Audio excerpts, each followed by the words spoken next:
ঢাকায় অবস্থানরত জুলাই যোদ্ধাদের সাথে আজকের এই জাতীয় সমাবেশে উপস্থিত 11 দলের সম্মানিত শীর্ষ নেতৃবৃন্দ, বাংলাদেশ জামাতে ইসলামীর নেতৃবৃন্দ, ছাত্র সংগঠন সমূহের নেতৃবৃন্দ, শ্রমিক সংগঠনের সমূহের নেতৃবৃন্দ এবং আমার সামনে উপস্থিত সংগ্রামী ভাই ও বোনেরা, সাংবাদিক বন্ধুগণ, নামাজের সময় আসন্ন, কথা আমি বেশি বলবো না। আমি শুধুমাত্র আপনাদের কাছে, দেশবাসীর কাছে, শহীদ পরিবারের কাছে, জুলাই যোদ্ধাদের কাছে আমাদের দেওয়া ওয়াদা অঙ্গীকার আরেকবার পুনর্ব্যক্ত করার জন্য এখানে দাঁড়িয়েছি।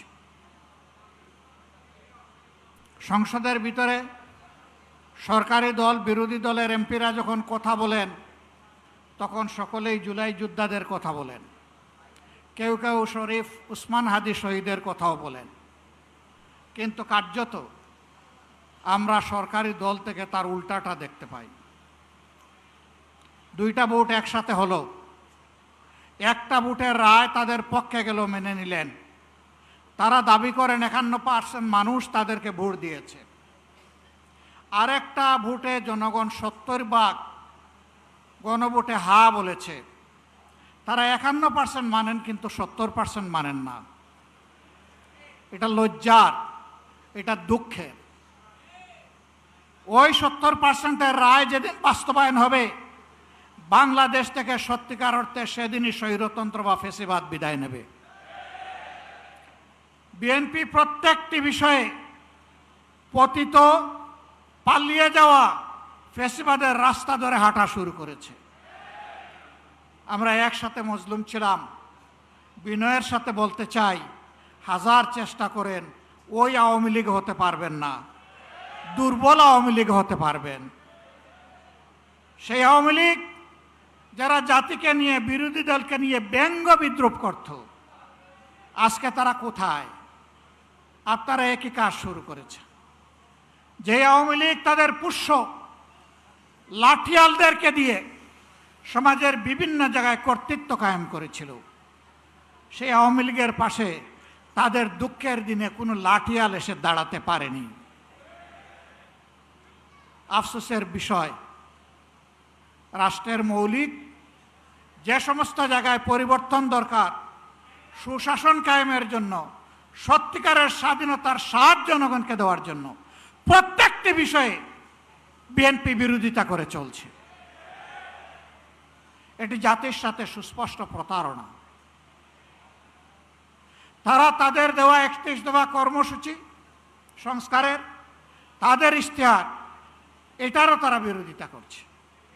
আমার মনে হয় তারা যে বিরোধিতা করছে, এই জ্ঞানটাও বোধহয় তারা হারিয়ে ফেলেছে। প্রিয় বিএনপি, ভুলে যাবেন না, এই জুলাই না হলে এই মায়েদের, এই বাবাদের, এই ভাইদের, এই বোনদের সন্তান, স্বামী, ভাই, বোন জীবন না দিলে আজকে ক্ষমতার তক আপনারা এনজয় করতে পারতেন না। তক্তে বসে ভুলে গেছেন? আপনারা আগেই ভুলেছিলেন। শহীদ পরিবার যখন বুকে কষ্ট নিয়ে কান্নাকাটি করছিল, শহীদ পরিবারের কাছে তখন আপনাদের ছুটে যাওয়ার সময় ছিল না। আপনারা 5 আগস্টের পর 7 আগস্ট পার্টি অফিসের সামনে দাঁড়িয়ে বললেন, আমাদেরকে নির্বাচন দাও, আমরা ক্ষমতায় বসতে চাই। শহীদ পরিবারের দুঃখ আপনাদের অন্তরকে স্পর্শ করে নাই। আহত পঙ্গুদের নিয়ে আপনাদের কোনো কর্মসূচি ভাবনা জাতি দেখে নাই। আপনারা এই বিপ্লবের বেনিফিশিয়ারি, যারা বিদেশে ছিলেন স্বদেশে আসার সুযোগ পেয়েছেন। এই বিপ্লব না হলে আপনারা বোধহয় কল্পনাও করতেন না দেশে ফিরে আসার। আমার সম্মানিত জেলের সহকর্মী, পার্টনার আল্লামা মামুনুল হক বলেছেন, বিএনপির শীর্ষ নেতারা জেলে ছিলেন, একসাথেই ছিলাম। তারা হতাশা ব্যক্ত করে বলতেন, 41-এর আগে হাসিনা এবং আওয়ামী লীগকে ক্ষমতা থেকে সরানো সম্ভব নয়। 24-এর অভ্যুত্থানের পরে 8 তারিখ যখন বঙ্গভবনে শপথ নিলেন উপদেষ্টারা, বিএনপির বাংলাদেশে উপস্থিত সর্বোচ্চ পর্যায়ের একজন নেতার আমি পাশাপাশি ছিলাম। উনি আমারে জিজ্ঞেস করলেন, এটা কি হলো? আমি কিছু না বলে আসমানের দিকে আমার এই আঙ্গুলটা উঠালাম। তিনি বললেন, আসলেই এটা খোদাই দান, এটাই মিরাকল। সেই খোদাই দান ভুলে গেলেন। এখন কেউ কেউ দাবি করে অমুক আন্দোলনের মাস্টার মাইন্ড, অমুকের নেতৃত্বে এই আন্দোলন সফল হয়েছে। এগুলা সব ভুয়া। আমরা কারণ ন্যায্য অবদানকে কখনো আমরা অস্বীকার করি না। আন্দোলন আমরা সবাই করেছি, কিন্তু আমরা তীরে ভিড়তে পারি নাই। আমাদের তরি সমুদ্রে ভাসমান ছিল। জুলাই আন্দোলনের নায়করা এই তরি নিয়ে ঘাটে ভিড়েছে, জাতিকে মুক্তির পথ দেখিয়েছে। তাদেরকে সম্মান করতে, ভালোবাসতে শিখুন। তাদের নিয়ে তুচ্ছ তাচ্ছিল্য করবেন না। আপামর ছাত্র সমাজ জীবন বাজি রেখে তখন ঝাঁপিয়ে পড়েছিল। শ্রমিকরা পাশে দাঁড়িয়েছিল, মারা রাস্তায় নেমে এসেছিল, স্ত্রী তার স্বামীকে পানি এগিয়ে দিয়েছিল, সন্তান কুলে নিয়ে মা রাস্তায় নেমে এসেছিলেন। এই দিনগুলো ভুলে যাবেন না। সংগ্রামী ভাই বোনেরা, আমরা এখানে আগামী দিনের আন্দোলনে শরিক হওয়ার জন্য দাওয়াত দিয়ে আপনাদেরকে এখানে আনি নাই। আমরা এনেছি কৈফিয়ত দিতে। আপনাদের প্রত্যেক ব্যক্তি এবং পরিবারের কাছে আমাদের দায়বদ্ধতা আছে। আপনাদের কারণেই আজকে আমাদের এই রাজনীতি, এই সংসদে যাওয়া, এই নির্বাচনে অংশগ্রহণ করা। আমরা কি পারলাম কি পারলাম না তা আপনাদের জানার অধিকার আছে। সংসদে আমরা প্রথম দিনে দাবি তুলেছি, আমরা শপথ নিয়েছি। তারা শপথ নেন নাই। জাতির সাথে দেওয়া ওয়াদা ভঙ্গ করে জাতির সাথে তারা প্রতারণা করেছে। এরপরে যখন জাতিকে প্রতারিত করা হয়েছে, আমরা নোটিশ দিয়ে আলোচনার ব্যবস্থা করেছি, তারা তার বিরোধিতা করেছেন। যে আইনগুলো সংশোধন না হলে, যে অধ্যাদেশ বাস্তবায়ন না হলে ফ্যাসিবাদী শাসনের পরিবর্তন হবে না, সেই সবগুলা আগের মতো, আগে স্বৈরাচারী সরকারের মতো রাখার পক্ষে তারা অবস্থান নিয়েছে। আমরা বিএনপিকে পরিষ্কার বলে দিচ্ছি, আমরা দেখতে পাচ্ছি সম্প্রতি কয়েকদিন ধরে বিভিন্ন জায়গায় জায়গায় শিক্ষা প্রতিষ্ঠানে, ঢাকা বিশ্ববিদ্যালয়ে, এমনকি এখান থেকে মাত্র কয়েক গজ দূরে মানুষের আশ্রয়ের জায়গা, আইনের আশ্রয়ের জায়গা থানা, সেই থানার ভিতরে ঢুকে দুঃখজনকভাবে ডাকসুর নির্বাচিত প্রতিনিধিদের উপরে হামলা করা হয়েছে। বার্তা পরিষ্কার। যেদিন তারা গণভোটের রায় অস্বীকার করেছেন, আমি বলেছিলাম বিএনপি আজকে থেকে ফ্যাসিবাদের পথে যাত্রা শুরু করলো। এইটা ফ্যাসিবাদ। গতকাল আপনারা দেখেছেন নেত্রকোনায় জাতীয় সংসদের নির্বাচিত সদস্য, বাংলাদেশ জামাতে ইসলামীর প্রতিনিধিত্বকারী, জনগণের প্রতিনিধিত্বকারী অধ্যাপক মাসুম মোস্তফার উপরে হামলা করা হয়েছে, গাড়ি ভাঙচুর করা হয়েছে, তার সহযোদ্ধা সহযোগীদেরকে নাজেহাল করা হয়েছে। এটা কোন বাংলাদেশ? এই বাংলাদেশকে আপনারা চেয়েছিলেন? আপনাদের সন্তানদের আবার পায়ের গুড়ালি 2 টুকরা করা হোক আপনারা চেয়েছেন? আপনাদের সন্তানদের উপর প্রকাশ্য দিবালিকে দা, কিরিস, কুড়ালার হেলমেট নিয়ে আঘাত করা হোক আপনারা চেয়েছিলেন? এই বাংলাদেশকে আমরা ধিক্কার জানাই। এ বাংলাদেশ আমরা চাই না।